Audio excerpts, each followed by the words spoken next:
بسم اللہ الرحمن الرحیم۔ اللہم صلی علی محمد وعلی آل محمد۔ رب اشرح لی صدری ویسر لی امری واحلل عقدۃ من لسانی یفقہوا قولی۔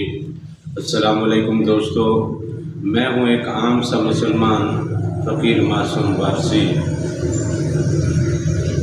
دوستو، روحانی تعلیم ہمیں جس چیز پہ توجہ دلاتی ہے وہ یہ ہے کہ زندگی جیے تو جئیں کیسے۔ زندگی گزارنا کوئی مسئلہ نہیں ہے۔ زندگی گزارنے کے لیے آپ کچھ بھی نہ کریں، کچھ بھی نہ کریں، آپ کی زندگی گزر جائے گی۔ آپ چاہے سو جائیں، آپ چاہے بیٹھے رہیں، آپ چاہے کوئی کام کریں، چاہے کوئی کام نہ کریں، چاہے دنیا کے کسی روزگار میں لگے رہیں یا دنیا کا کوئی کام نہ بھی کریں تو بھی آپ کی زندگی گزر جائے گی۔ اب دنیا میں ہم وقت گزارنے کے لیے جو ٹرم ایگزام کرتے ہیں یا جو یوز کرتے ہیں وہ یہی ہے نا کہ وقت گزرے جا رہا ہے، کچھ کر لو۔ بچیاں بڑی ہونے لگتی ہیں تو کہتے ہیں جی بچی کا وقت گزر رہا ہے، اس کے لیے کہیں پہ کوئی رشتے وغیرہ کا کوئی اہتمام کر لیں۔ وقت گزر جائے گا تو پھر کون بھی آئے گا۔ اسی طرح باقی لوگوں کے لیے بھی کہ بیٹا وقت گزر جائے گا، ابھی پڑھ لو، پھر کیسے پڑھو گے، پھر زندگی میں آگے کیسے پڑھو گے، اور اگر پڑھ لیا تو بیٹا اب وقت گزرا جا رہا ہے، کوئی کام کاج کر لو، کوئی ڈیوٹی کر لو۔ اس طرح وقت گزرنے کی ہزاروں مثالیں ہیں، بات کرنے لگ جائیں تو گھنٹوں گزر جائیں۔ سیم روحانیت کی دنیا میں جب وقت گزارنے اور زندگی جینے کی بات کی جاتی ہے تو اس کا مقصد صرف ایک ہی ہے کہ ہمیں ہمارے رب نے پیدا کیا اور کسی ایک خاص مقصد کے لیے پیدا کیا۔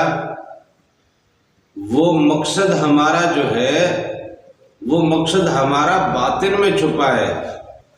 ظاہر کے 4 دن کی زندگی کے لیے مالک نے اتنی بڑی کائنات بنائی اور اس ساری پھیلی ہوئی کائنات میں یہ سب کچھ اس مالک نے انسان کے لیے بنایا۔ اور انسان بھی کون؟ وہ جس نے چند سال زندگی جینی ہے۔ وہ جو بچپن سے لے کے 20 سال تک تو ٹھیک سے اپنے آپ کو، اپنے ارد گرد کو نہیں سمجھ پا رہا،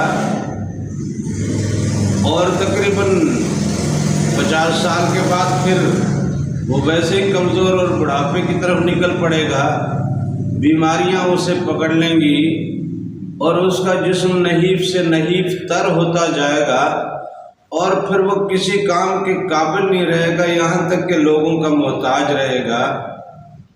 تو یہ 20 سے 50 کے درمیان صرف 30 سال کے لیے کیا اللہ نے اتنی بڑی کائنات بنائی، اور اس ساری کائنات میں ہر چیز اس نے اپنے بندے کے لیے بنائی۔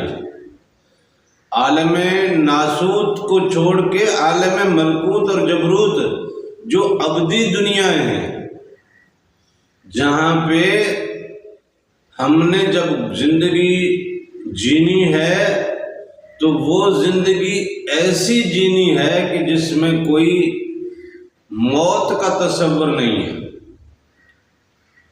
وہاں ہم جئیں گے تو پھر جیتے ہی رہیں گے۔ یہاں جو ہمیں وقت ملا ہے، حقیقت میں یہ وقت گزارنا ہے۔ روحانیت ہمیں یہی کہتی ہے کہ یہ جو دنیا میں تمہیں بھیجا گیا ہے یہ وقت گزارنا ہے، اور یہ وقت گزارنا ایسا ہے کہ اس کے بعد جو زندگی آپ نے جینی ہے نا، وہ آپ کی زندگی سکھ اور سلامتی کی بن جائے، وہ زندگی آپ کی آرام اور راحت کی بن جائے، وہ زندگی آپ کی اللہ کے قرب میں اور اس کے حبیب کی صحبت میں گزرنے والی ہو۔ وہاں جو زندگی آپ جیو وہ اللہ تعالیٰ کے انعام اور اس کے دیدار میں جیو، بجائے اس کے کہ وہاں جو زندگی آپ کو مل رہی ہے اور جہاں کوئی موت نہیں ہے اور وہ خرب ہا خرب انلمیٹڈ وہ کائنات ہے، پھر اس کائنات میں اس عالم میں کیا آگ میں جل جل کے جینا ہے، کیا عذابوں میں جینا ہے، دردوں میں جینا ہے، مصیبتوں میں جینا ہے، تکلیفوں میں جینا ہے، اذیتوں میں جینا ہے، یا سکھ میں جینا ہے، خوشی میں جینا ہے، راحتوں میں جینا ہے، انعام میں جینا ہے، اللہ کے دیدار میں جینا ہے؟ کیونکہ جینے کا تصور یا تعلق جو ہے وہ باطن سے ہے۔ وہ یہ جو دنیا میں محدود وقت ملا ہے، یہ وقت ہے بیسیکلی گزارنا۔ اب یہ تم کیسے گزارتے ہو یہ تمہارے اوپر ہے۔ اگر اس وقت کو آپ نے ویسا گزارا جیسا اللہ تعالیٰ نے آپ کے لیے سوچ کے آپ کو بھیجا، پھر تو کمال ہی کمال ہے۔ پھر جو آگے آپ جیو گے وہ آپ کا ایسا جینا ہوگا کہ جس کے اوپر ملائک بھی رشک کریں گے اور جس کے اوپر آپ خود بھی رشک کریں گے کہ کیا زندگی پائی ہے۔ لہذا زندگی جینا اور زندگی گزارنا یہ دونوں پہلو اس دنیا سے ریلیٹڈ تو ہیں نہیں، ان میں سے صرف ایک پہلو ہے جو گزارنا ہے، کیونکہ وقت مقرر ہے نا یہاں پہ، کس کو کتنا وقت ملا، کس کو کتنا وقت ملا۔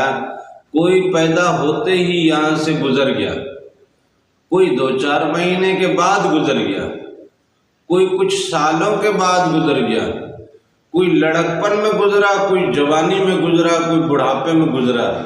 جو یہاں آیا اس گزرگاہ سے گزرا، تو یہ جو گزرگاہ سے گزرنا ہے یہ زندگی گزارنا ہے، اور جہاں آپ نے مستقل رہنا ہے وہ زندگی جینا ہے۔ اور مستقل تو آپ نے جہاں رہنا ہے اس چیز کے لیے یہاں گزرگاہ سے گزرتے ہوئے آپ نے وہ سب کچھ سمیٹ کے گزرنا ہے۔ اب آپ کتنا سمیٹتے ہو نہیں سمیٹتے ہو۔ ہمارے ہاں فقیروں کے درسگاہ تو ایسی ہے، بابا منظور سرکار کہتے ہیں کہ بیٹا جب پتہ ہو کہ میں راستے پہ کھڑا ہوں اور اس راستے سے مجھے گزرنا ہے، گزر کے اپنی منزل پہ جانا ہے، تو پھر وہاں کھڑے رہنے سے مطلب کیا ہے؟ آپ اگر کھڑے رہے تو اور کوئی گزرنے والا آپ کو کچل کے گزر جائے گا، اور پھر آپ کا جب اس راستے سے معاملہ ختم ہوگا تو کوئی گاڑی آئے گی اٹھا کے آپ کو اس راستے سے پھینک دے گی۔ اب وہ جو راستے سے گاڑی پھینکے اس سے بہتر ہے کہ آپ چل کے اپنی جگہ پہ پہنچو جو آپ کا گھر ہے۔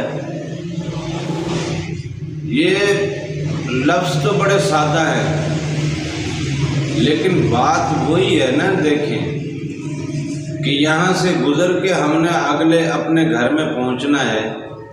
اب گھر میرا کہاں ہے؟ عالم ملکوت میں ہے، جنتوں میں ہے، یا جبروت سے بھی آگے عالم احدیت اور عالم وحدت میں مجھے پہنچنا ہے؟ یہ پہنچنے کے لیے راستہ مجھے یہیں طے کرنا ہے، اور یہ اگر یہاں پہ میں نے راستہ طے کر لیا، یہاں پہ میں نے راستہ وہ پکڑا جو دیدار تک جاتا ہے، تو پھر وہاں بھی ہم دیدار میں ہی رہیں گے۔